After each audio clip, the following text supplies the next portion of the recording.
Here's an attorney who wrote a cancer patients trust that was to give $90,000 to three of his elderly, poor Jewish siblings, and the siblings got nothing 5 years later. They got $4,000, but this attorney got $90,000 from Yehuda Ferris of Chabad Berkeley.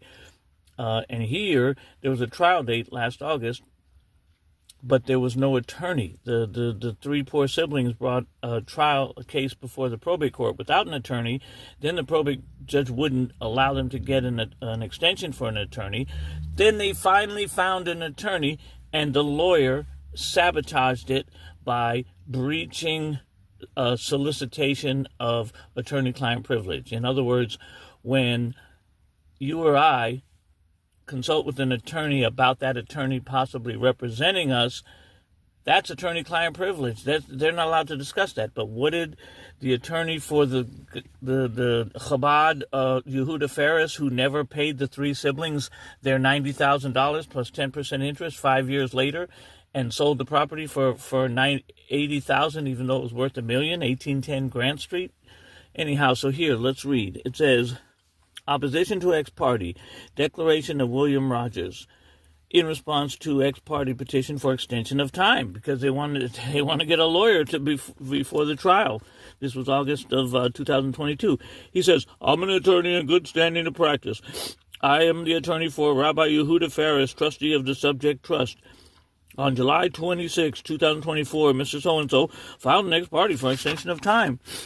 He states that attorney Frank Mayo will represent him and his sisters if a 90-day continuance is granted.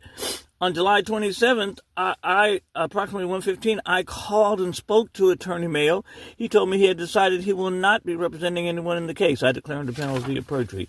That's called soliciting breach of attorney-client privilege. So then the response was objection, evidentiary evidence, and motion to strike. So the answer was,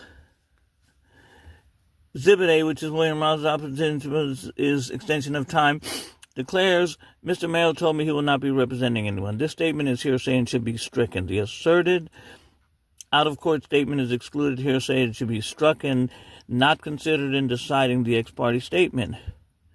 It was decided against him anyway, so they couldn't get the lawyer. This tape, you get the picture, right?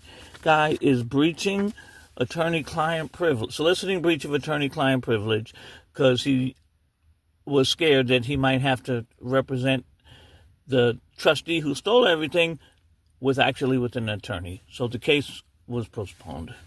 He's very horrible.